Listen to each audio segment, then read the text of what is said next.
Boa noite.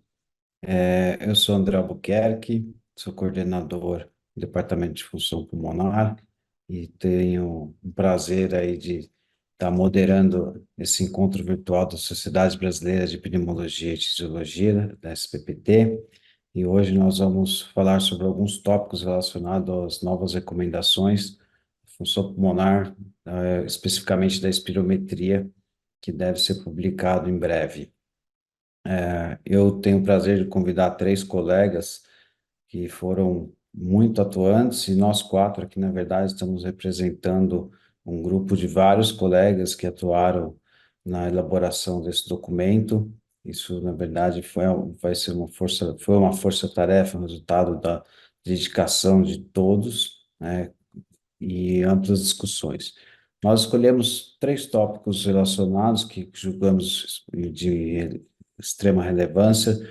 O primeiro é relacionado à parte de previstos, que eu tenho um grande prazer de convidar o professor Carlos Pereira, que todo mundo já conhece, né?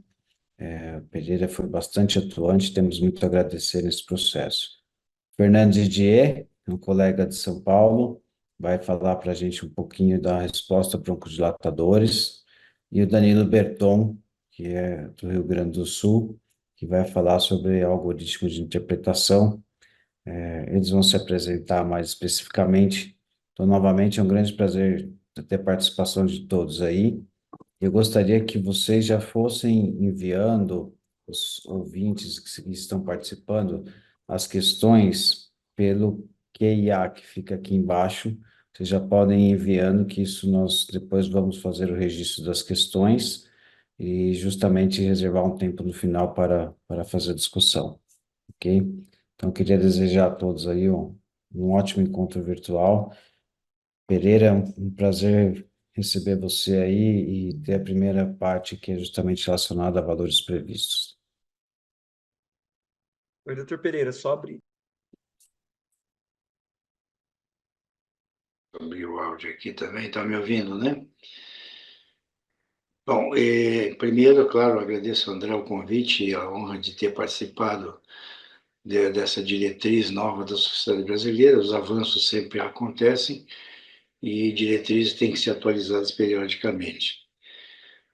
Meu nome é Carlos Alberto Pereira, eu sou pneumologista do grupo Aliança de Função daqui de São Paulo, responsável pelo setor de função pulmonar.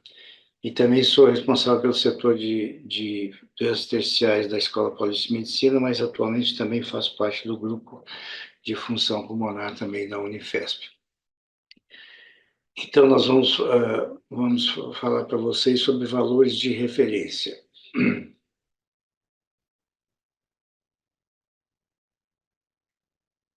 Acho que todo mundo está vendo a tela, né? Tá ok, André? Tá ok? Então, para começar, claro que toda vez que nós formos fazer um teste de função pulmonar, uma espirometria, nós precisamos de um equipamento exato, preciso, validado, calibrado, conseguir curvas aceitáveis e reprodutíveis. A partir daí, nós temos os valores obtidos e vamos compará-los com valores de referência considerados adequados. Após isso, então, de posse dos dados clínicos, em geral por um questionário que vai ser sugerido na diretriz, nós podemos, então, ter uma probabilidade de pré-teste maior ou menor, e aí, a partir daí, faremos uma interpretação. Passaram dois. Então, começando com as recomendações da ATS de 2022, né, então, nesse congresso em Florianópolis, nós fomos convidados a fazer uma comparação entre o consenso da TSRS e o atual da sociedade brasileira. Então, o consenso da TS diz que devemos usar as equações de referência da GLI, né, para espirometria, volumes pulmonares e difusão do CO. Mais ênfase também deve ser dada sobre a compreensão do papel da raça, isso é uma grande discussão no momento, nós não vamos entrar em detalhes, se deve usar a equação para todas as raças ou para as raças separadamente. E afirmar que o sexo biológico, não o gênero, deve ser usado para interpretar a função pulmonar. Então, o sexo ao nascimento, que vai ser aquele usado para determinar os valores de referência. Então, lembrando como é que surgiu o GLI, né? O projeto global de função pulmonar proposto pelo Dr. Philip Panger, que era um pediatra da Holanda, já falecido. Em 2012, publicou esse trabalho, que já é um clássico, que eram valores de referências multiétnicos para espirometria, na faixa de idade dos 3 aos 95 anos. Então, essas equações chamadas de GLI 2012. Então, esse estudo, ele reuniu inicialmente, como é que ele fez? Ele convidou gente do mundo inteiro para que mandassem resultados dos testes de função pulmonar. Então, 160.330 espirometrias de 73 países, obtidos em indivíduos supostamente normais. Após a revisão dos achados, eles excluíram os discrepantes, e o que ele chamou de discrepante era ter um Z-score menor que 5 ou maior do que 5. Nós vamos ver depois que isso alarga os valores de referência. Dados incompletos, a metodologia e a amostra, e a raça desconhecida. E pelo grande número de centros participantes e o grande número de dados, a qualidade dos espirogramas originais não foi revista. Então, esse é um ponto crítico. Todos nós que recebemos, nós pneumologistas recebemos testes de função pulmonar com gráficos, com volume e tempo, a gente percebe claramente que realmente muitos testes deixam a desejar. No final, um total de 74.187 espirometrias de 26 países foram divididos em 4 grupos: caucasianos, negros, sudeste asiático e nordeste asiático.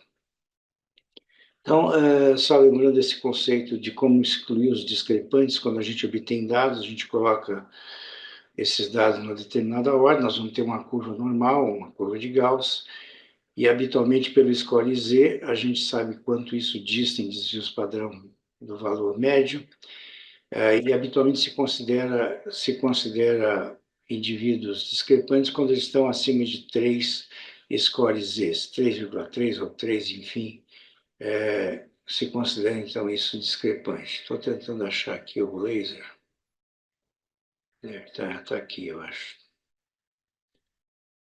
Ok. Está pequenininha a caneta, mas dá para ver. Então, os outliers aqui, excedendo então o valor de menos 3 ou mais 3. Lembrando então que o GRI utilizou valores de Z de 5, né? Então, ampliando essa dispersão dos valores, o que faz com que os limites sejam muito afetados, né? Os valores médios, provavelmente não muito, mas os extremos sim, portanto, os limites superior e inferior. Então, depois disso, houve uma grande uma campanha, vamos dizer assim, mundial para a implantação do GLI. Então, a gente colocou esse slide do Chaplin, né, do filme, do grande ditador, porque em todas as oportunidades eles não deixam de dizer adote o GLI, adote o GLI, adote o GLI. No Brasil, então, nós fizemos esse estudo em 2007, uma amostra menor, obviamente, mas cuidadosamente selecionada, que foi obtida em 8 cidades, de Porto Alegre até Recife. Então, eram 270 homens e 373 mulheres, com essa variação de estatura e MC, 10% da amostra, mais ou menos, tinha um MC entre 30 e 35. Esses indivíduos preenchiam, né, um questionário respiratório, que é validado, eles não podiam ter qualquer doença cardiorrespiratória atual ou pregressa, não tinham gripe não, ou qualquer doença pulmonar nos últimos 7 dias, sem antecedentes de doença respiratória, especialmente, principalmente tuberculose, asma e assim por diante, né? E não ter fumado durante toda a vida, está aqui embaixo, né? Mulheres que cozinharam em fogão de lenha, bem como pessoas expostas à fumaça de cigarro no quarto de dormir, também foram excluídas. Os testes foram realizados pelo pneumotacógrafo, esse aparelho multispiro. Os critérios de aceitação e reprodutibilidade foram aqueles sugeridos pela SBPT na diretriz de 2002, e todos os testes foram pessoalmente supervisionados e reavaliados depois de obtidos. Os limites inferiores foram definidos pelo quinto percentil dos resíduos. Nesse gráfico eu coloquei a curva de fluxo-volume e a curva de volume-tempo para chamar a atenção que um pico de fluxo baixo expressando um menor esforço expiratório inicial, ele é mais facilmente perceptível na curva de fluxo-volume, naturalmente que na curva de volume e tempo, mas ele deve ser usado também para saber se o esforço inicial for adequado. Então, os dois melhores valores de pico de fluxo não deveriam diferir mais do que 10%, o que é um critério de esforço inicial adequado. Bom, nós vamos falar um pouquinho do limite inferior do VF1. A ATS, então, disse que, nesse consenso, que o ponto de corte largamente usado de 0,7 para a razão do VF1-CVF deve ser fortemente desencorajado. E da SBPT está escrito que o limite inferior da relação não é fixo, caindo com a idade, mesma coisa, e que o parâmetro mais importante na identificação do distúrbio ventilatório obstrutivo é a redução da relação VF1-CVF abaixo do quinto percentil do valor previsto, que seria, então, o limite inferior do normal.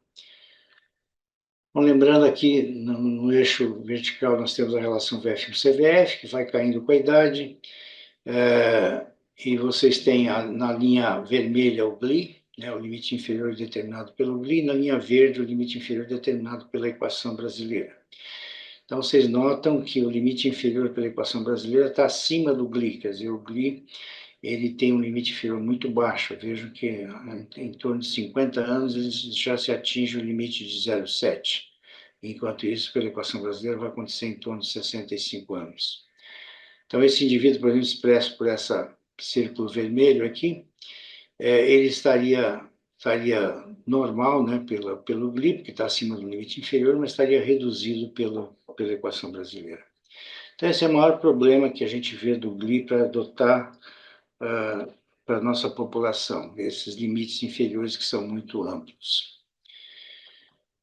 Então, o limite inferior do previsto, nesse outro estudo que nós publicamos em 2014, para a relação VF1-CVF, é significativamente menor pela GLI, e disso resulta uma menor sensibilidade para o diagnóstico de obstrução do fluxo aéreo, o que pode ser atribuído, a nosso ver, à inclusão de estudos diversos, com baixa qualidade, alargando a faixa dos valores previstos. Naquela época, o Dr. Quanja gentilmente mandou um e-mail solicitando que a gente encaminhasse os valores brasileiros, e eu ponderei que realmente achava que isso ia trazer uma diferença de resultados, que a gente gostaria de preservar parte desses resultados. Numa análise de 271 pacientes do nosso laboratório, a suspeita de DVO, né, eram sintomáticos respiratórios, e os médicos colocavam uma possibilidade diagnóstica de uma doença obstrutiva, asma, DPOC, a combinação e assim por diante. Então, vocês veem que o VF1 sobre CVF abaixo do limite inferior pela equação brasileira estava reduzido em 43% e pelo GLI apenas em 13%. O FF75 em 56% pela equação brasileira e 8% pelo GLI. Então, mostrando de novo isso, que o limite inferior diminui a sensibilidade para a detecção, se a gente usar a equação da GLI. Então, é isso que eu gostaria de comentar. Agradeço pelo convite e me ponho à disposição depois para a discussão, que eu acho que é mais interessante. Obrigado, Pereira. E eu queria chamar o Fernando Didier, que é o nosso colega de São Paulo, justamente para comentar sobre a parte da resposta ao broncodilatador, que é um ponto extremamente importante na nova recomendação. Fernando, prazer, obrigado pela participação. Bem, gente, boa noite. Obrigado por estar aqui com esses três professores aí, pessoas super fundamentais, com trabalhos fundamentais aí na função pulmonar. É uma honra para mim. Meu nome é Fernando Didier, eu sou pneumologista, sou colaborador lá no INCOR, faço a coordenação da função na SPPT, na Sociedade Paulista de Pneumologia e Fisiologia, e sou médico da função pulmonar do Hospital Israelita Albert Einstein e do Hospital Sírio-Libanês. Meus conflitos de interesse não há relacionado à indústria ou à indústria do tabaco. O único conflito de interesse é que eu trabalho laudando esses exames. Bem, como introdução, como o Pereira mesmo já falou, a gente entende que curva de Gauss é algo recorrentemente utilizado na avaliação de variação a broncodilatador. né? E dessa maneira a gente tem 3 métodos básicos de avaliar se uma determinada população tem uma variação da maneira que a gente considerar relevante por essa curva de Gauss.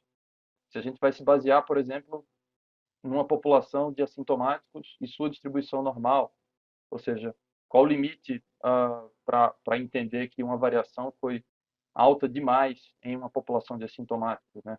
Ou seja, a partir do percentil 95.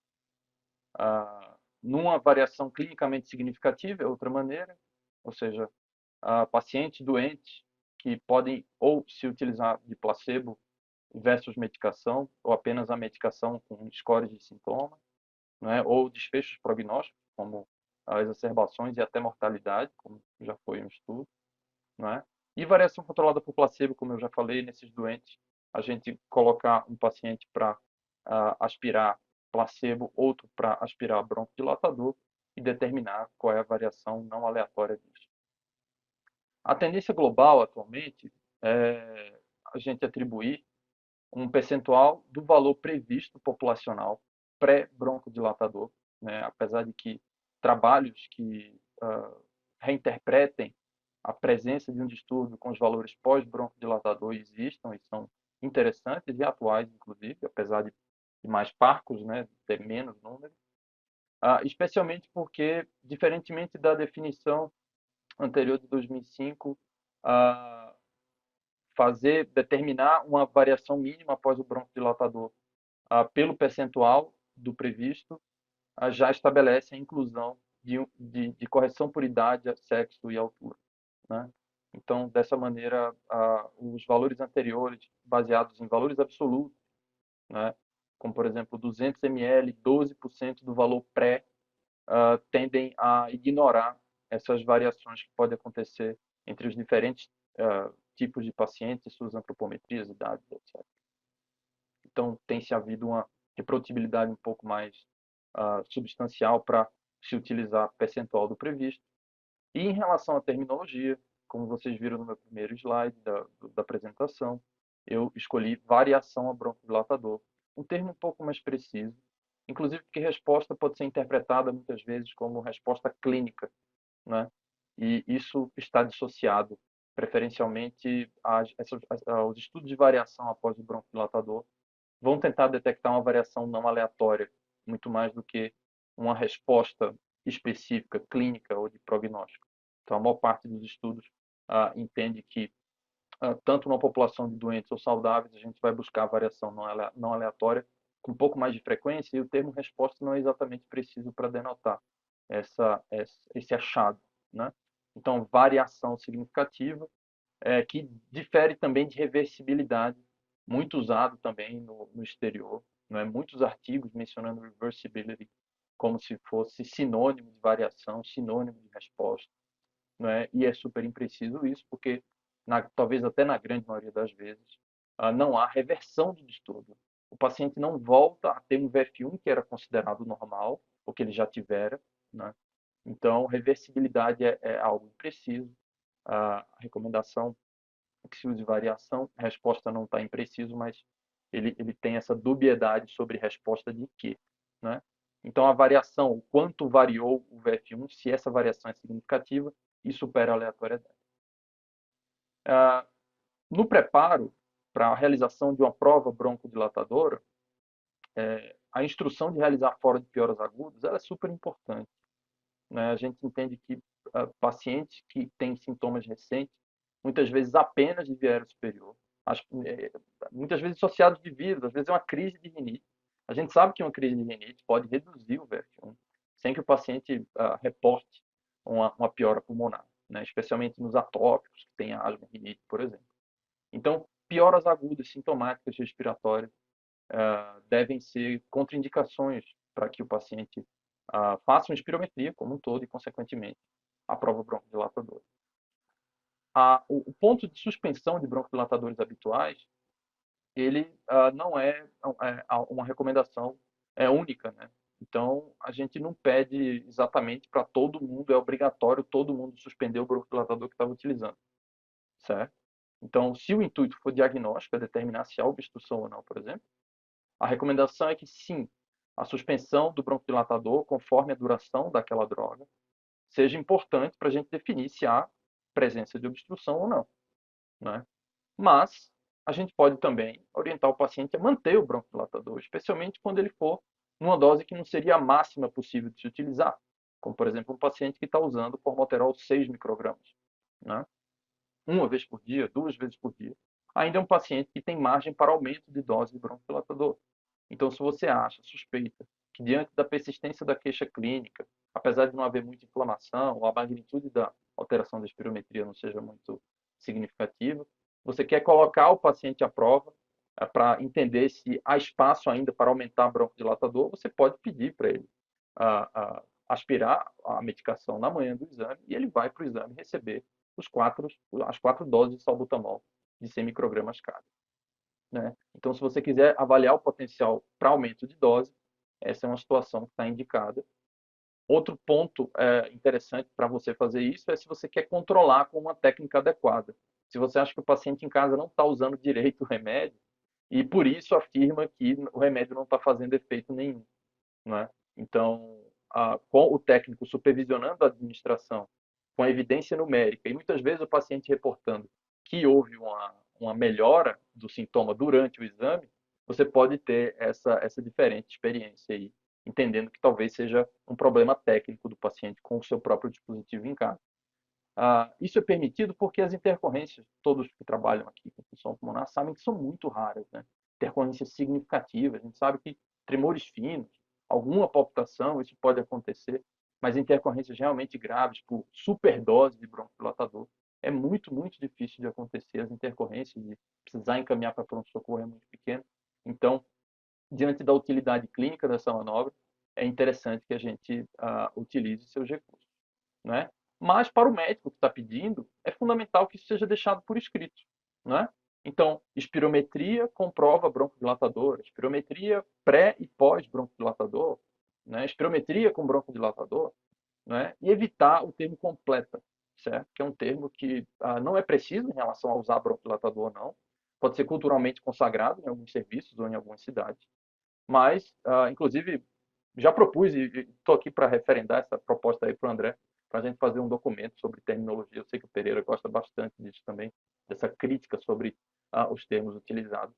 E essa padronização, inclusive, pode entrar um pouco em conflito com os próprios pedidos de TUS, né, de códigos de TUS, que tem às vezes atrapalhado um pouco a análise do que o paciente de fato quer, o que o médico precisa, né? Então, pedidos automáticos de software de prescrição, não é? Colocam de maneira, muitas vezes, dúbia, né? A prova de função completa, ou com ou sem broncodilatador, às vezes é um preset que já está lá, o colega não pode alterar aquele preset. Então, tentem ser claros. Primeiro, se vocês querem uma espirometria com ou sem o uso do broncodilatador pré e pós, e também se o paciente deve suspender sua medicação na manhã do exame, ou 24 horas antes, ou 48 horas antes que seja. Tá? Seguindo aqui, é só uma maneira da gente representar melhor o que de fato representa um relaxamento da musculatura lisa, aumentando a circunferência do brônquio, né? Então, consideremos que uma via aérea normal tenha 4 milímetros em determinado ponto, né? Um paciente que está com a via aérea um pouco mais reduzida, por conta dessa contração do músculo liso, vai ter 3 milímetros, e outro que está mais doente, né? Está com 2 milímetros. O efeito do broncodilatador pode acrescentar 5 milímetros de circunferência, e isso vai ter uma correlação 2π vezes o raio em relação ao raio da via aérea, que é diretamente também relacionado à resistência da via aérea. Então, vocês percebam que se a gente considerar a variação de raio em relação ao pré-broncodilatador, a gente tem aqui, no primeiro caso, 27%, e em relação ao pulmão normal, 20%. No segundo caso, do paciente mais doente, ele varia 40% em relação ao pré, né? Já que 5 milímetros faz mais diferença para ele em relação ao pré, mas quando a gente vê em relação ao previsto, ele encontra o mesmo valor do paciente que está menos doente, que está menos broncoconstricto, 20%. Então, mais alguns conceitos. Lembrar que relaxamento, então, de músculo liso é o que acontece com o uso do broncodilatador sem a redução de inflamação, né? Ali vai ser um efeito agudo na própria broncodilatadora e o paciente, dependendo do estado inflamatório, muitas vezes não pode ter a reversão completa por conta de edema de mucosa, por exemplo, né? Com prova broncodilatadora, a gente não consegue diferenciar asma de DPOC. O de asma sempre responde, DPOC nunca responde, DPOC nunca reverte, né? Isso tudo andou caindo por terra em diversas séries, né? Hoje em dia a gente sabe que menos da metade dos pacientes com doença obstrutiva crônica, se é asma ou DPOC ou outra bronquiectasia, por exemplo, ele não tem variação significativa após o broncodilatador e não é por conta disso que ele vai ser privado ou atribuído um diagnóstico, né? Quanto maior essa variação, maior a probabilidade de asma, e isso é algo que a gente vê, mas não há um cutoff específico para isso, só um aumento significativo de probabilidade. Quanto pior for a obstrução pré-broncodilatador, maior a gente pode ver uma variação na CVF. Isso está particularmente presente nas doenças de pequena via aérea e enfisema, né, em tabagistas.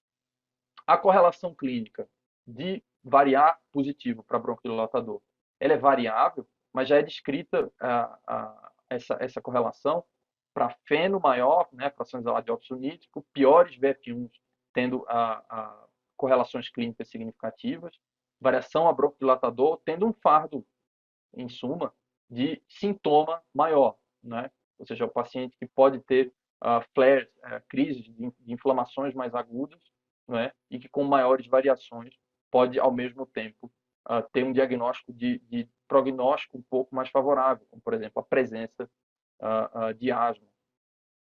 Prevalência de variação significativa ABD, na série mais recente, aí, no estudo do Beasley, agora do Blue Journal, 18% a 30%, talvez um pouco menos, mas a gente tem dados até 50%, né? E inclusive para menos também, 12%, 13%.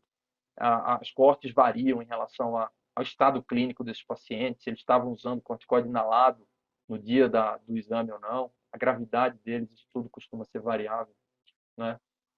Só para a gente ter referência, os cortes em alguns estudos são os seguintes: nessa nova proposta TSRS, no caso RS agora TS 2021, ela subestima a prevalência em vários grupos, né? Eles determinaram 10% do previsto para o VF1 ou para a CVF, tanto faz, vai ter uma variação significativa.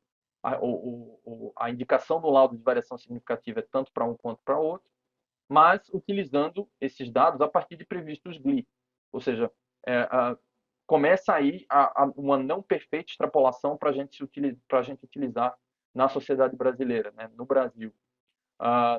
No estudo do Burden of Obstructive Lung Disease, 4.000 saudáveis mais ou menos, mas todos de meia idade para frente, usaram salbutamol só 200 microgramas e tiveram a mesma variabilidade, né, a aleatoriedade começando no 10% do previsto do VF1 e 9,2% da CVF. Em outro estudo que analisou sobrevida, através de um banco de dados, o ARD, com 4.000, pouco mais de 4.000 pacientes, entendeu que um corte de 8% previsto do VF1 determinava uma proteção em relação à morte, né, uma redução significativa do risco de óbito para quem tinha uma variação maior que 8% do previsto do VF1, considerando que 43% desses pacientes usavam corticoide inalado. Então, havia uma correspondência de melhor prognóstico, por exemplo, para quem tinha asma, né? E esse estudo tem críticas em relação à condição dos pacientes, os viés de seleção, especialmente. Já em São Paulo, o Soares, em 2013, com o próprio professor Pereira também, levantou 102 pacientes obstruídos do laboratório de função pulmonar, 64 eram asmáticos e 7,4% do previsto do VF1, 5,6% da CVF, isso foi arredondado para 7 e 6, respectivamente. Então, na diretriz de 2002, já havia uma sugestão de 7% do previsto, e aí, a partir de 2013, também houve essa referenda de valor brasileiro precisasse basear em 7% do previsto do VF1. Isso tudo foi uma parte pequena do lastro da revisão bibliográfica que foi feita para o painel de especialistas concluir sobre a opção do valor da sociedade brasileira. Tá? Então, aqui, as mudanças entre o valor antigo, 12% e 200 ml, versus o conceito novo, 10% do previsto e não do pré. Então, vejam que a prevalência caiu, né, dos pacientes que se utilizavam do conceito antigo 2005, a gente começou a perceber menos, nesse levantamento aqui de 2022, menos pacientes estão positivos para a prova broncodilatadora, né, tanto para asma quanto para DPOC, mas o comportamento através da gravidade está mantido, né? Vocês percebam que a tendência é a mesma, mas com a prevalência mais baixa, né? Ou seja, para boa parte dos pacientes é mais difícil se enquadrar como variação significativa no novo conceito de 2021, 10% do previsto. Então, finalmente, recomendação SBPT 2024, oficialmente aí, a gente precisa de qualidade técnica, né? E aí alguns vieses são importantes aqui. Então, a atenção ao esforço variável e pico de fluxo rombo é algo que precisa ser apontado. Percebam que esse pico de fluxo está adequado, muito adequado pré-broncodilatador, mas no pós-broncodilatador houve um subesforço, isso reduz um pouco a compressão da via aérea e pode superestimar o VF1 pós-broncodilatador. Então, aqui um inspiro que acaba superestimando o VF1 pós e pode dar uma falsa impressão de variação significativa. Em relação ao tempo expiratório da CVF, é algo que pode ser utilizado com a diferença abaixo de 10%, com uma carência ainda significativa na literatura do quanto isso é realmente necessário, inclusive porque no reporte não vem o tempo expiratório na maioria dos centros, e salbutamol 400 microgramas foi o que a gente concordou em utilizar para o Brasil. Então, controle de qualidade, se espirometria normal, utilizaremos 10% do previsto do VF1 ou da CVF. Se espirometria alterada, utilizaremos 7% do previsto do VF1 ou da CVF. Exemplo só para ilustrar, percebam nesse caso aqui, uma paciente que tinha relação VF1-CVF normal com redução de VF1 e CVF, e no pós-broncodilatador aumenta 73%. Né? Então, 38% seria do previsto, 73% em relação ao pré. Chamou a atenção que essa paciente também tinha volumes pulmonares. Quando tem uma magnitude dessa variação, a gente sempre precisa ficar atento a subesforço no pré. Né? E percebam que a relação ficou mantida, pré e pós-broncodilatador, isso já é um sinal, e a CPT é menor do que a CVF pós, né? Corroborando que houve subesforço aqui na manobra pré, né? Porque ninguém vai ter uma CVF pós maior do que a CPT pré. Essa paciente voltou 48 horas depois e está aqui. Ela tinha um relato de asma grave, inclusive, estava no biológico. Né? Percebam que nem obstrução tem. Nesse caso, com DPOC, percebam a diferença entre 14% da CVF e 7% do VF1, né, em relação ao pré, mas em relação ao previsto, valores bem díspares. Né? Então, esse paciente não seria enquadrado como a variação significativa após o broncodilatador no nosso novo conceito. Percebam que é um paciente super doente, né? E por estar tão distante do valor previsto, ele acaba se prejudicando nessa identificação, ele não consegue fazer 7% do previsto da CVF, porque ele tem 1,87 de CVF, quando o previsto é 4,35. Se fôssemos colocar 10% do previsto, seria 435, 7, 304. Isso tudo supera a variação significativa que houve. Nesse paciente com asma, aqui a gente tem um asma com redução de CVF, né, que depois do broncodilatador ele reverte a alteração da CVF, mas mantém a obstrução ainda em grau moderado, sai do acentuado, vai para moderado, tem uma variação significativa tanto no conceito antigo quanto no conceito novo proposto aí por nós, 23% do previsto, 13% do previsto. Né? Agora entendam que para o VF1, aqui a gente tem 450 ml, esse paciente está contemplado em todas as possibilidades antigas e atuais de espiro alterado, espiro normal, europeia, brasileira. Outro caso aqui para algo que aparece muito, que é essa discussão sobre tônus broncomotor aumentado. Existe isso? Vejam só, esse paciente variou 14% do VF1 e tinha uma espirometria normal no pré. Né? Ele contempla 12% do previsto, né, no VF1, então é uma variação significativa nas duas definições, mas percebam um detalhe, a relação VF1-CVF está muito próxima do limite inferior, e é um paciente que teve uma variação muito significativa aqui, de 580 ml.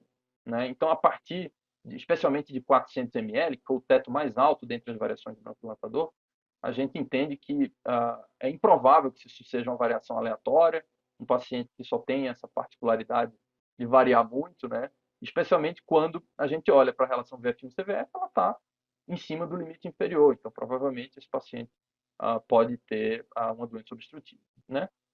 Vejam só que se a gente olhar para as definições anteriores, ele vai estar contemplado em todas, justamente porque tinha uma espirometria bem preservada ainda. E um paciente que usou vapor variando 11% do VF1 a partir de uma espirometria alterada no conceito antigo, distúrbio obstrutivo leve. Variou 410 ml, bastante, certo? Mas se fôssemos considerar 10% do previsto, como é na Europa e Estados Unidos, 477, ele não teria uma variação significativa. Na nossa definição de espiro alterada 7%, ele estaria dentro de uma variação significativa, e em relação ao conceito anterior, 12% do pré também estaria fora, já que ele só variou 11% do pré. Então, replay aí, só para todo mundo poder referendar essa nova definição. Espirometria normal, 10. Espirometria alterada, 7 de VF1 e CVF, pelo menos. Lembrando sempre da qualidade. Obrigado.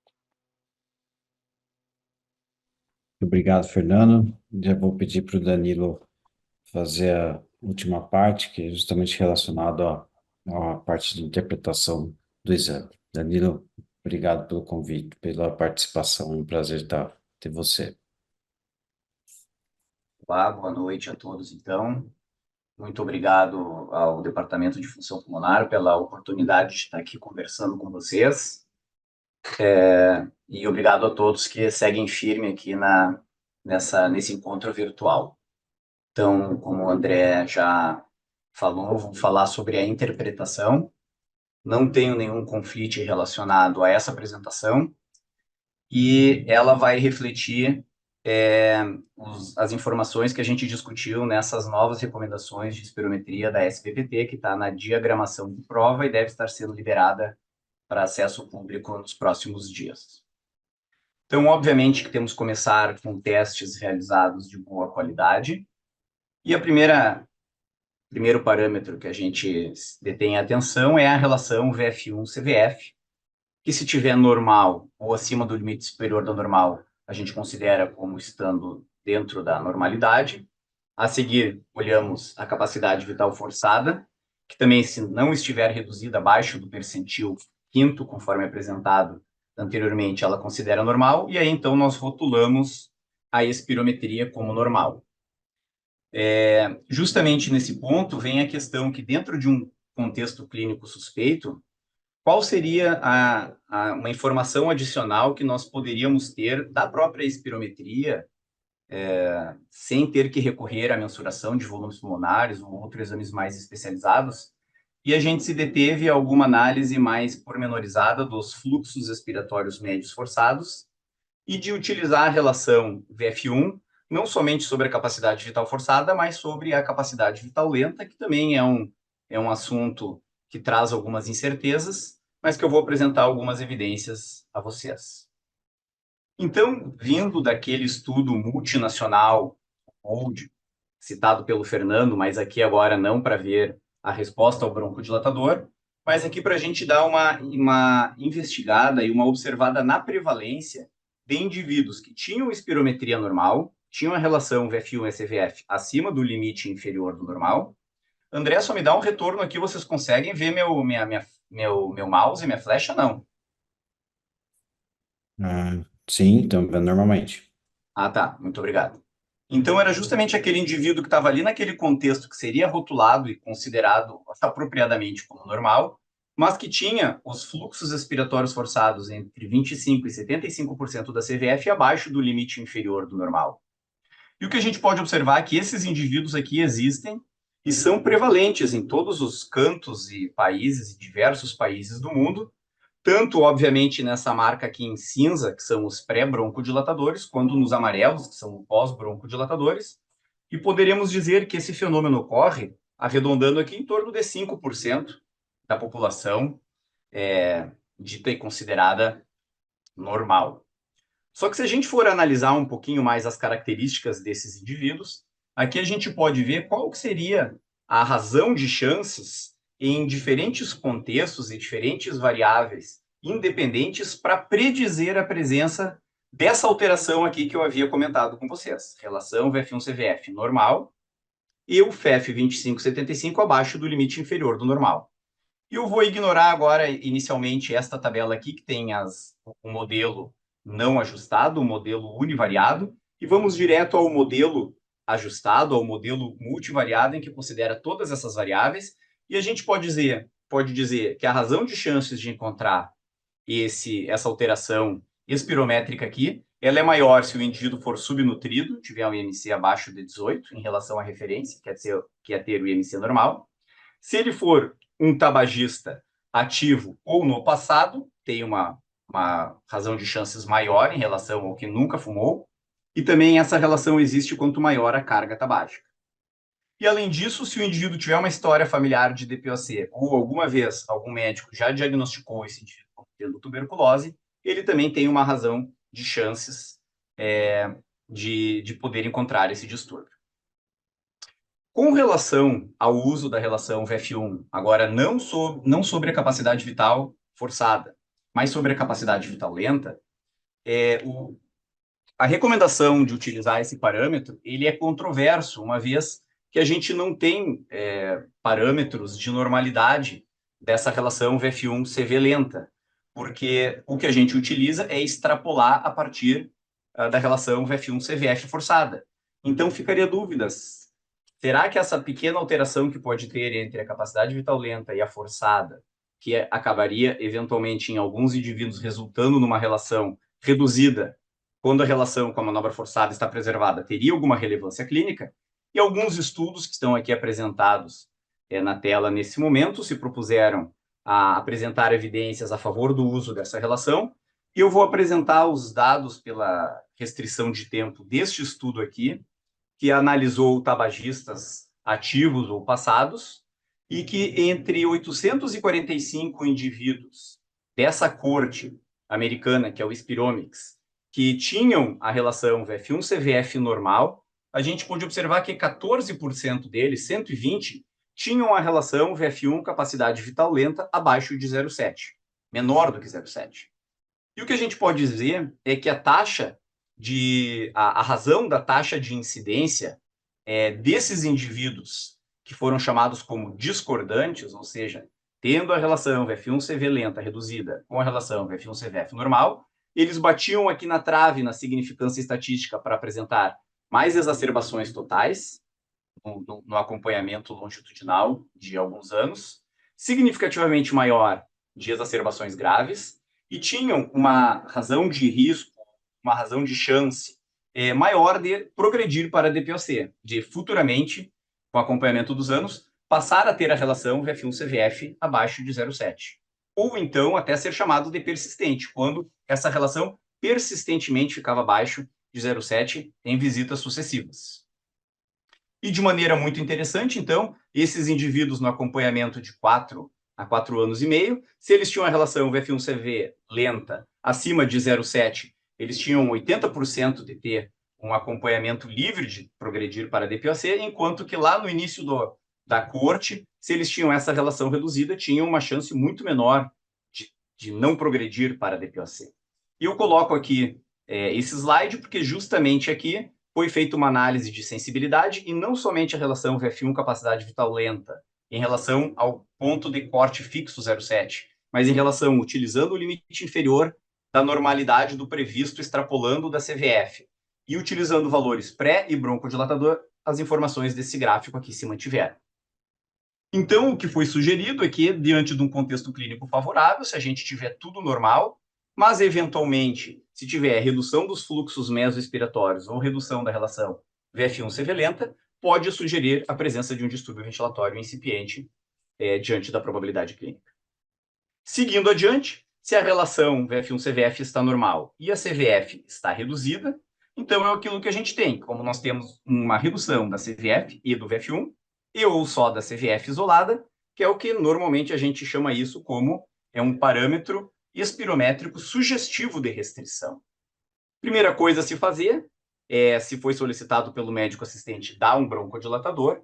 Acabamos de ter aí uma longa conversa mostrando que o broncodilatador relaxa a musculatura lisa e pode normalizar uma alteração prévia. E se ocorreu essa normalização, então estávamos diante de um distúrbio ventilatório obstrutivo. Agora a questão é se, após o broncodilatador, continuamos com a CVF reduzida com a relação VF1-CVF normal. Então, a gente fez alguns esforços para tentar, a partir dos dados espirométricos, poder ter alguns elementos para sugerir se este padrão realmente se trata de um distúrbio ventilatório restritivo, aquele em que, se a gente mensurasse a capacidade pulmonar total, ela estaria reduzida, ou então, se a gente mensurasse a capacidade pulmonar total e ela estivesse normal, estaríamos diante de um distúrbio ventilatório inespecífico. Então, começo apresentando esse estudo clássico da literatura, lá do Hospital Geral de Ottawa, onde esses autores analisaram 1.831 espirometrias e encontraram aqui, então, uma prevalência de 25% de CVF reduzida. E a gente pode ver que a verdadeira prevalência de CPT reduzida, que é o que caracteriza, de fato, o distúrbio ventilatório reduzido, foi quase que a metade desses indivíduos que tinham CVF reduzida, somente metade deles tinham a CPT reduzida. De tal maneira que, se a gente for calcular especificidade e sensibilidade somente da CVF reduzida para predizer CPT reduzida, a gente tem aqui um alto número de falso negativo e falso positivo na faixa dos 15%. Se a gente lembrar aqui, isso eram espirometrias de todos os parâmetros, então a gente pode ver que, se a gente tiver um parâmetro de espirometria normal, resultado normal, ou um distúrbio ventilatório obstrutivo com a CVF normal, é bem pouco provável que teremos, de fato, uma restrição. Mas quando a gente tiver aquele parâmetro restritivo, naquele estudo, neste estudo de Ottawa, tinha uma prevalência de 58% de restrição, e se tiver um distúrbio ventilatório obstrutivo com a CVF reduzida, olha que interessante, a prevalência de restrição cai para menos da metade, 20%, mostrando que provavelmente essa redução da CVF deve estar relacionado com o distúrbio ventilatório obstrutivo e provavelmente a CV, a capacidade vital está reduzida por aprisionamento aéreo. Então, utilizando alguns elementos para tentar avaliar a probabilidade de CPT reduzida somente com os dados da espirometria, a gente vê que, à medida que a CVF, em porcentagem do previsto, vai ficando progressivamente menor, vai aumentando a probabilidade de termos, de fato, uma restrição. E a gente pode ver que, se a gente desmembrar esta curva, agora, em 4 grupos conforme a sua relação VF1-CVF, a gente pode ver que, naqueles indivíduos que têm a relação VF1-CVF mais próxima do normal, que é aqui representado pelo diamante, em torno de 80% a 100%, ou então aqueles que têm a relação VF1-CVF mais reduzida, que ficam aqui na casa dos 40% a 60%, a gente pode ver que os indivíduos com a CVF bem reduzida e a relação VF1-CVF normal tem uma grande probabilidade clínica de ter restrição. Enquanto que, se o indivíduo tiver uma obstrução associada com a CVF reduzida, a probabilidade cai enormemente.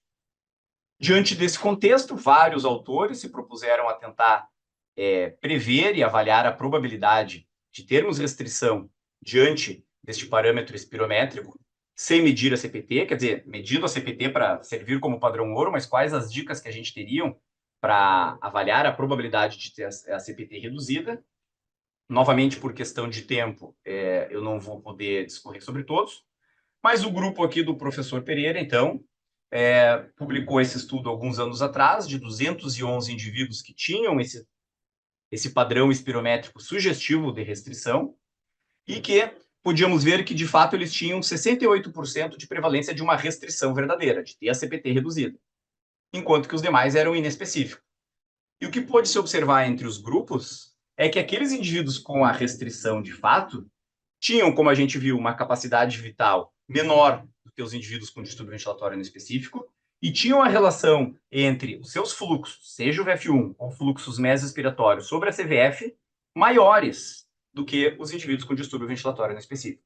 E, de maneira muito interessante, se viu que a diferença entre o VF1 e CVF se aproximava de zero, enquanto que, quando a gente via essa relação VF1 menos CVF nos indivíduos com distúrbio inespecífico, essa relação era bem menor, ficava aqui na casa de menos 10% de valores unitários de diferença. mostrando, então, que quando nós temos a relação sugestiva de restrição, se o VF1 estiver igual a CVF em porcentagem do previsto, ou até mesmo maior, é uma grande dica, uma pista para nos mostrar que estamos diante de um provável distúrbio restritivo. Utilizando isso numa escala de pontos, mas sem querer aqui, nesta altura da noite, abusar da atenção de vocês, o que a gente consegue ver é que aqueles indivíduos com a CVF mais reduzida, com uma alta probabilidade clínica pela informação clínica, ou seja, aqueles que tinham informação de ter fibrose do pulmão, doença da pleura ou da parede torácica, ou alguma ressecção pulmonar, bem como aqueles em que, estando os valores reduzidos, o valor do VF1 em porcentagem do previsto tivesse maior que o da CVF, igual a zero ou maior, esses indivíduos é o que teriam a maior probabilidade de ter, de fato, uma restrição. E aí, então, o que foi sugerido nessas novas recomendações é que, obviamente, a certeza da restrição é dada pela mensuração da CPT, mas que, diante desse padrão espirométrico, se a gente tiver uma alta probabilidade clínica, com a CVF muito reduzida, e o VF1 proporcionalmente menos reduzido que a CVF, isso indicaria ou sugere a possibilidade de um distúrbio ventilatório restritivo, de fato. Indo agora para o outro lado do algoritmo, se a relação VF1-CVF está reduzida com a CVF normal, bom, este é o clássico distúrbio ventilatório obstrutivo, mas, eventualmente, a CVF também pode estar reduzida diante de um distúrbio ventilatório obstrutivo. E aí nós ficamos na dúvida, será que nós temos uma restrição associada, caracterizando um distúrbio misto, ou é um aprisionamento aéreo, em que a capacidade vital forçada está reduzida porque o volume residual está aumentado? De certeza, o que a gente pode fazer é mensurar a CPT, mas alguns outros estudos na literatura se propuseram a tentar avaliar a probabilidade de termos um distúrbio misto diante desse achado, e um estudo recente publicado no Jornal Brasileiro de Pneumologia revisitou dois modelos matemáticos, um é o que a gente já utilizava da década de 70, do grupo do Pereira, em que avaliava agora a diferença entre a CVF e o VF1 em porcentagem do previsto, e via que se essa diferença estivesse maior do que 25%, a redução da CVF era provavelmente hiperinsuflação. Se essa diferença fosse menor do que 12%, poderia-se inferir que estivéssemos diante de um misto. E se os valores unitários do CVF, da diferença da CVF em porcentagem do previsto e do VF1 em porcentagem do previsto, caíssem entre 12% e 25%, teríamos, de fato, que medir a CPT. O outro modelo matemático, só para saber o modelo do elefante, dessa publicação aqui, também por questão de tempo, não vamos dizer, mas o que se viu é que ambos os modelos não tiveram sensibilidade e especificidade muito boa, mas considerando uma prevalência de 10% de distúrbio misto, a gente pode dizer que o valor preditivo negativo daquele modelo lá do Pereira e do próprio elefante dá 97%, 94%, mostrando que teríamos somente 3% de falso negativo, de a gente dizer que quando a diferença entre a porcentagem da CVF e do VF1 estiver maior do que 25%, estaremos errando pouco em presumir que a maior probabilidade seja por hiperinsuflação. Diante desses achados, se tivermos, então, neste momento, como eu acabei de falar, se a diferença entre CVF e VF1, porcentagem do previsto, for maior ou igual a 25, podemos dizer que a probabilidade de um aprisionamento aéreo é maior, e se ela for menor que 25, o melhor seria medir de fato a CPT, ou podemos eventualmente utilizar o contexto clínico. Concluindo, os resultados mais assertivos que nós temos da espirometria é poder dizer quando ela é normal e quando tem um distúrbio ventilatório obstrutivo. Duas outras possibilidades que, idealmente, demandam a mensuração da CPT, por algum método mais sofisticado, temos a redução da CVF e ou VF1 com relação VF1-CVF normal aumentada, que pode ser restrição ou distúrbio ventilatório específico, e um distúrbio ventilatório obstrutivo com a CVF reduzida, que pode ser um distúrbio misto ou pode ser obstrução com aprisionamento aéreo. E a probabilidade clínica pré-teste e essas pistas que eu acabei de apresentar, obtidas da própria espirometria, podem sugerir um resultado mais provável. Muito obrigado.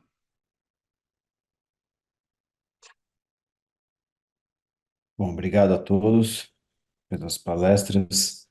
Eu queria registrar aqui que a gente chegou a ter aí 250 participantes, né, o que é muito bom, foi o maior auditório que nós já tivemos, tá? E eu queria abrir para discussão. A gente tem aqui algumas perguntas. A primeira, uma pergunta que foi destacado aqui, é que, e nessas perguntas eu queria abrir para os três, não necessariamente para uma pessoa só, se a avaliação pré-BD estiver normal, se faz sentido falar em resposta à prova broncodilatadora, ou mesmo trocando a palavra resposta por eventualmente variação, né? Então, queria abrir para ver opiniões dos colegas aí. Acho que pode começar com você, Fernando.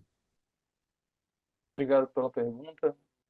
Sim, ah, da mesma maneira que a gente viu aí nas apresentações, a curva de Gauss estabeleceria um valor pré um determinado ponto e o broncodilatador, com uma variação significativa, colocaria a pessoa em outra extremidade, muitas vezes.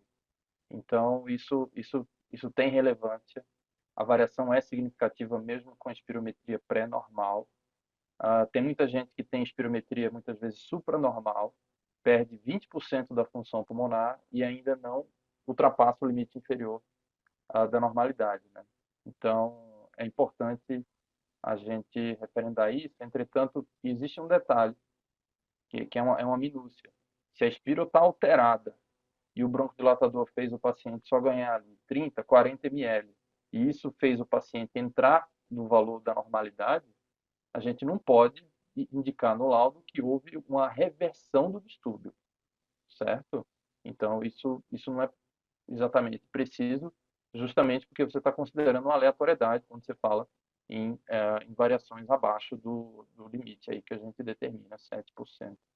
Né? Então, sim, variação significativa bronquilatador existe em espirometria normal, da mesma forma que eu coloquei no exemplo do tônus broncomotor, né? E muito cuidado com variações que revertam o distúrbio, mas por pequenos incrementos de volume pulmonar, não significa que o paciente é doente ou não por conta disso, ou tem que tomar muito cuidado. Só para deixar claro aqui, teve uma pergunta para análise da variação do recrutador, só analisamos a porcentagem ou a porcentagem mais 200 ml. Isso foi uma modificação, né? Então, queria deixar claro que, na verdade, agora ficou só a porcentagem do previsto e, como o Fernando colocou no começo, nós consideramos que isso já tem correção para determinados fatores, né, Fernando? Perfeito, só o percentual do previsto mesmo. E sem capacidade inspiratória, sem capacidade vital lenta, que havia sido proposto em outras situações também. Exato, que era outra pergunta aqui do Vitor Dias, que a variação da CV e da CI não será mais levada em consideração, interrogando. Pereira, você quer dar uma comentada nisso? Do trabalho do André, né, que foi citado aqui, foi medida também a capacidade inspiratória e a capacidade vital lenta, né, o 95º percentil em resposta ao placebo naqueles cento e tantos obstruídos ali, né. Então, a conclusão foi que a CI deveria aumentar 300 ml, pelo menos, e a capacidade vital lenta 250 ml, para exceder o percentil 95. Então, a gente poderia usar, no consultório a gente usa, enfim, se a CI aumentar mais do que isso. E é interessante, porque a CI é um dado que expressa melhor a clínica também, como mostrado recorrentemente pelo grupo do O'Donnell, né? Então, a CI acima de 300 ml significa que desinsuflou, né? É a chamada redução de volume por broncodilatador, né?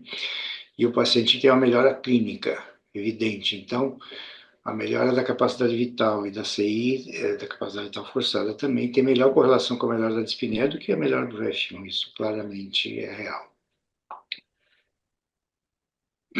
Ô, Danilo, teve uma pergunta aqui, do Márcio Martins, que é, no caso de VF1 reduzido com relação ao VF1 CVF normal, é PRISM em caso de DPOC, ou se a gente deve definir como obstrução, né? É, Isso é aberto a todos é, aí. não, eu vou tentar ser breve para deixar toda a mesa falar, porque é o seguinte, eu acho que o grupo de trabalho ele tentou ser o mais abrangente possível em fornecer um algoritmo, setas, caminhos, mas se a gente botar possíveis exceções, existem muitas a essa regra, né? Como já foi mencionado agora aqui pelo Didier, né? Imagina, é uma espirometria que está normal, que tem um distúrbio ventilatório obstrutivo e que dela normaliza no pós-BD, mas não passou o intervalo de confiança 95% lá, tendo uma resposta, uma variação significativa, né? O que o Márcio deve estar provocando é essa questão, né? O PRISM, que é esse padrão citado em estudos epidemiológicos, né? Que não estão vendo diretamente o paciente, não estão fazendo pletismografia depois, né? Eles vêm dessas grandes cortes que viram a espirometria e viram a tomografia, né? E o que eles colocaram? São espirometrias que estavam anormais, ou porque o VF1, ou porque a CVF estavam abaixo do ponto de corte que eles definiram, muitos utilizam até 80% do previsto nesses estudos, e a relação estava acima do 0,7, né? E aí chamaram isso de PRISM, né? Então a gente tem esse padrão que eventualmente ocorre, que é só o VF1 que está reduzido, o resto tudo normal, ou eventualmente só a CVF. Eu diria, dá o broncodilatador, vê se normaliza e repete daqui a algum tempo, vê se normaliza e tenta ver se tu sai desse problema aí. Mas passo a palavra aí para os demais. Ele até questiona se devemos definir como obstrução, que foi colocado pelo Danilo, assim, que o VF1 isoladamente reduzido não dá para a gente definir como obstrução, né? Eu queria abrir também, Pereira, você gosta desse tópico prisma aí, né? O prisma é isso, e originalmente foi definido como redução do VF1 isoladamente, né? Então ficou essa definição. Depois tem várias definições, na verdade. Hoje tem gente que, como o Danilo comentou, inclui a redução da VF1 do CVF, que seria um achado inespecífico, poderia ser prisma. Mas os estudos epidemiológicos mostram que uma fração desses indivíduos evoluem com DPOC clinicamente evidente. Outros têm síndrome metabólica, tem uma série de outras condições, então, enfim, a nossa recomendação é o seguinte: o VF1 está isoladamente reduzido, a gente faz uma pletismografia para ver como é que está a resistência, os volumes, dá bronquidilatador, né? E eventualmente vai acompanhar. Tem algumas questões aqui relacionadas à pequena via aérea, né? E relacionada ao uso dos fluxos intermediários.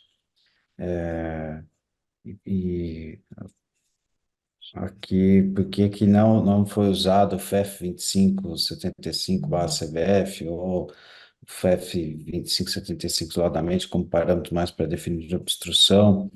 Eu acho que era legal a gente comentar dentro disso, e queria levantar a bola aqui, de a gente valorizar bastante a parte do contexto clínico e outras variáveis que podem ajudar, né? Que Não, eu queria que... importante, né, André? Que no texto é comentado essas questões todas, né? Aqui nós temos uma restrição de horário e a gente quer tentar com o algoritmo ter o sonho de cobrir todos os fatores, né? O que foi olhado ali no FEF 2575 é naquelas situações que a CVF está dentro da normalidade, né? Então a gente vai lá e olha a relação FEF 2575. Se ela está reduzida, os fluxos mesorrespiratórios vão cair, certo?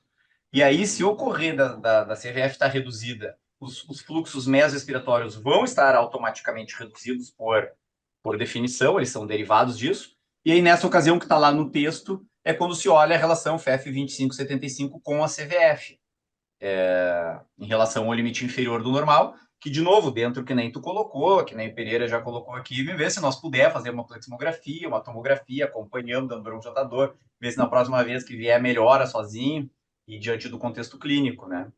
Mas para tranquilizar todo mundo que essas questões estão contidas lá no texto e referenciadas, né? Com uma referência que justifica o comentário. Aqui um comentário rápido. Silmara perguntou se a realização da alça inspiratória é necessária em todos os exames, e sim, Silmara, existe uma parte técnica no documento e a alça inspiratória é importante, relevante em todos os exames, tá? Vários colegas aqui questionando a parte de criança, a questão de broncodilatador e quanto se dá e porcentagem. A gente definiu que, na verdade, essas recomendações não entrariam para criança. O grupo de pediatria está trabalhando nisso e nós esperamos que tenha um documento mais à frente relacionado à parte de crianças, tá?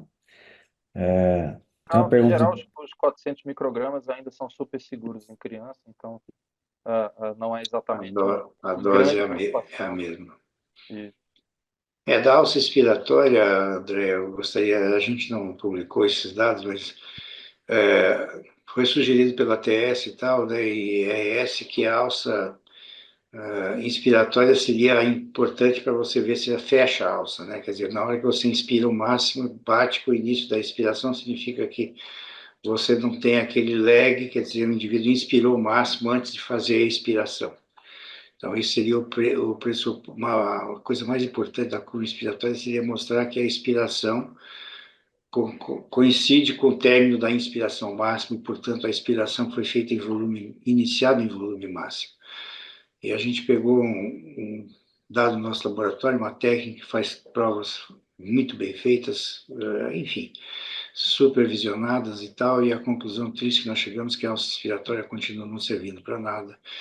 Existe muitos casos que tem diferença entre a capacidade vital inspiratória e a capacidade vital expiratória, e isso, o significado disso continua incerto, depois a gente vai detalhar.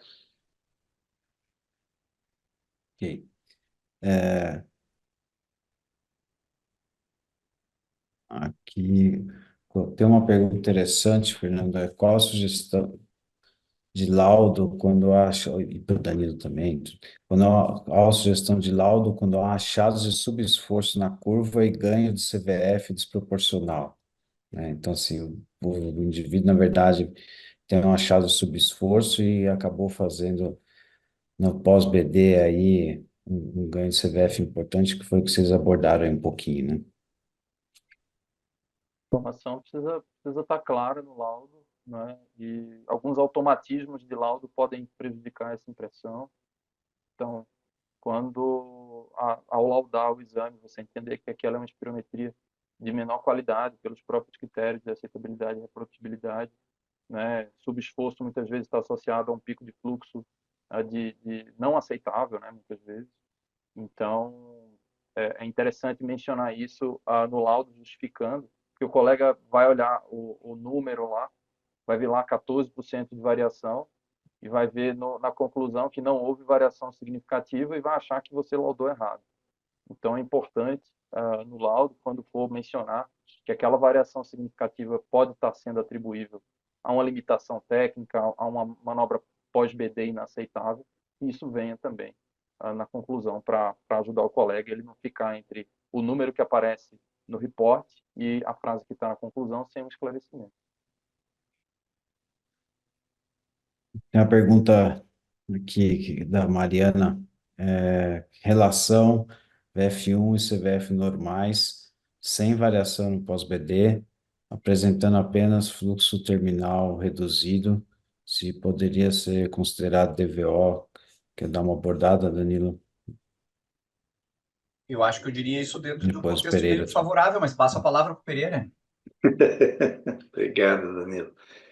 Não, é que realmente no nosso documento, eu parei nas apresentações de hoje, parece que a gente deveria valorizar só os fluxos médios expiratórios, enfim, o FF 2575. A meu ver, e outros também acham esse mesmo aspecto, o FF 75 é mais interessante que o FF 2575. O Quanger sempre sugeriu usar o FF 2575 e o FF 75, tanto que eles têm trabalho sobre isso, tentando até dizer que não serve, mas aquele problema da variação ampla do normal. Mas, para mim, o FF 75 é importante. Eu acho que quando a gente faz uma correlação em pessoas normais do FF 2575 e do 75, com peso, com idade, estatura, ele tem uma correlação muito melhor do que os fluxos médios. Então, acho que ele é um parâmetro mais robusto. Isso, um estudo canadense foi feito também, mostrou isso.